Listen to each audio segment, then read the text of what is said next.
উপস্থিত সকলকে স্বাগত জানাই, একই সাথে ইংরাজি নববর্ষের শুভেচ্ছা ও অভিনন্দন। আজকের এই সভায় উপস্থিত আছেন আমাদের মধ্যে কীর্তিপুর 1 পঞ্চায়েতের প্রধান কৃষ্ণা পাত্র মহাশয়া, আছেন জেলা পরিষদের সদস্যা মমতাদি, আছেন পঞ্চায়েত সমিতির নারী ও শিশু কর্মাধ্যক্ষা সঞ্জুরা বিবি মহাশয়া, আছেন পঞ্চায়েত সমিতির সদস্যা কোহিনুদ্দি, এছাড়া পঞ্চায়েতের প্রধান উপপ্রধান সহ আছেন সঞ্চালকরা, এছাড়াও আছেন পঞ্চায়েতের সদস্য এবং সদস্যরা, এবং সর্বোপরি আছেন আপনারা। এখানে উপস্থিত আছেন ভিআরপি দিদিরা, ভিসিটি দাদারা, সিএসপি দিদিরা আছেন, এবং সমবায়ের দিদিরা আছেন। এই মুহূর্তে আমাদের মধ্যে উপস্থিত হয়েছেন পঞ্চায়েত সমিতির সভাপতি মনোহরা বিবি মহাশয়া।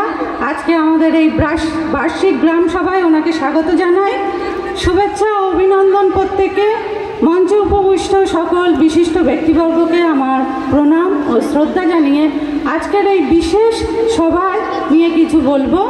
আজকে আপনারা এই চণ্ডীগড় রোহন্ডা অঞ্চলের বাসিন্দারা এই সভায় উপস্থিত আছেন অনেক এসএইচজি মহিলারা, এছাড়াও আছেন 2024 মাধ্যমিক এবং উচ্চ মাধ্যমিকের কৃতি ছাত্রছাত্রীরা, যারা তাদের দুর্দান্ত রেজাল্ট দিয়ে শুধু তাদের পরিবারের মুখ উজ্জ্বল করেছেন তাদের গ্রামের মুখ উজ্জ্বল এবং আমাদের পঞ্চায়েতের মুখ উজ্জ্বল।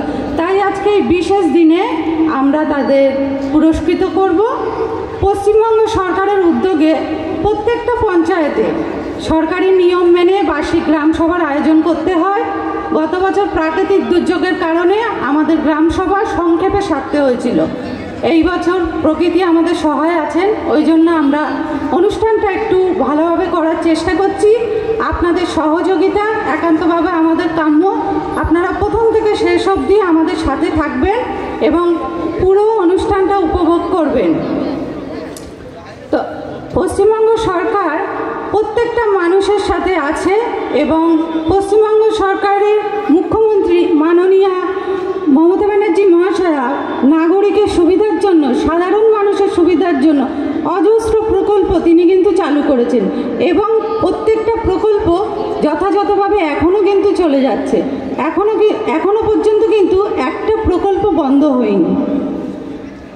আজকে আপনার ঘরের মেয়েটা কন্যাশ্রী প্রকল্পের যে 25,000 টাকা পাচ্ছে এবং বিবাহের সময় যে রূপশ্রী প্রকল্পের 25,000 টাকা পাচ্ছে, সেই টাকাটা পাওয়ার জন্য পেছনে কিন্তু সহযোগিতা করছে আপনার গ্রামের জনপ্রতিনিধি, আপনার এলাকার পঞ্চায়েত এবং সর্বোপরি পঞ্চায়েত সমিতির হাত ধরে আপনার ঘরের মেয়েটি কিন্তু দুবারে 25 করে 50,000 টাকা পেয়ে যাচ্ছে।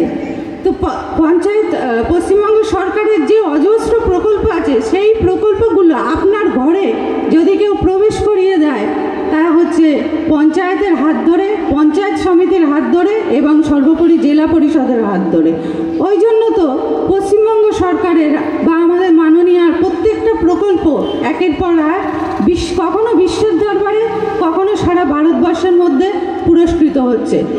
কন্যাশ্রী প্রকল্প সারা বিশ্বের দরবারে পুরস্কার পেয়েছে, লক্ষ্মী ভাণ্ডার প্রকল্প দেশের মধ্যে পুরস্কৃত হয়েছে এবং সর্বোপরি 7ই জানুয়ারি ভারতবর্ষের সেরা প্রকল্প হিসাবে দুয়ারে সরকার প্রকল্প 7ই জানুয়ারি ভারতের রাষ্ট্রপতি দ্রৌপদী মুর্মুর হাত থেকে আমাদের রাজ্যের মুখ্যমন্ত্রী পুরস্কার পেতে চলেছে। এটা আমাদের অত্যন্ত গর্বের বিষয়। আমরা গর্ব করে বলি পশ্চিমবঙ্গ সরকার, সর্বোপরি আমাদের মুখ্যমন্ত্রী একটা মানুষের জন্ম থেকে মৃত্যু পর্যন্ত সর্বত্র আমরা আপনাদের সাথে আছি, আমাদের সরকার আপনাদের সাথে আছে।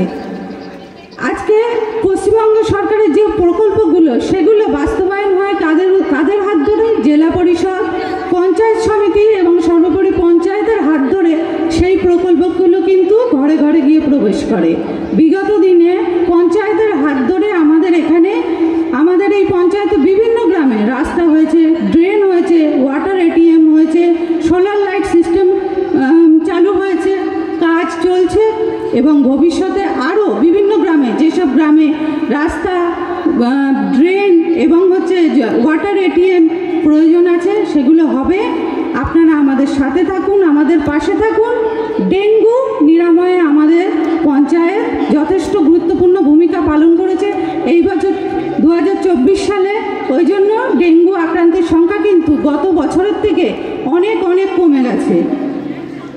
এতে অনেক অনেক ধন্যবাদ জানাতে হয় আমাদের বিআরপি দিদিদের, আশা দিদিদের এবং আমাদের ভিসিটি দাদাদের। তারা এত সুন্দরভাবে তাদের দায়িত্বটা পালন করেছে বলে আজকে বারাসাত ব্লক 2 পঞ্চায়েতে 2024-এ ডেঙ্গু আক্রান্তের সংখ্যা 7টা পঞ্চায়েত নিয়ে মাত্র 50 জনের একটু বেশি। তো এটা এই যে সংখ্যাটা এত শর্টে এসেছে, এর জন্য কিন্তু অনেক মানুষের যথাযথ কর্তব্য এবং পরিশ্রম আছে। তাই জন্যই আজকে আমরা এই ডেঙ্গুটাকে অনেকটা নিরাময় করতে পেরেছি। তা পুরো অনুষ্ঠানটা আমাদের সাথে থাকুন।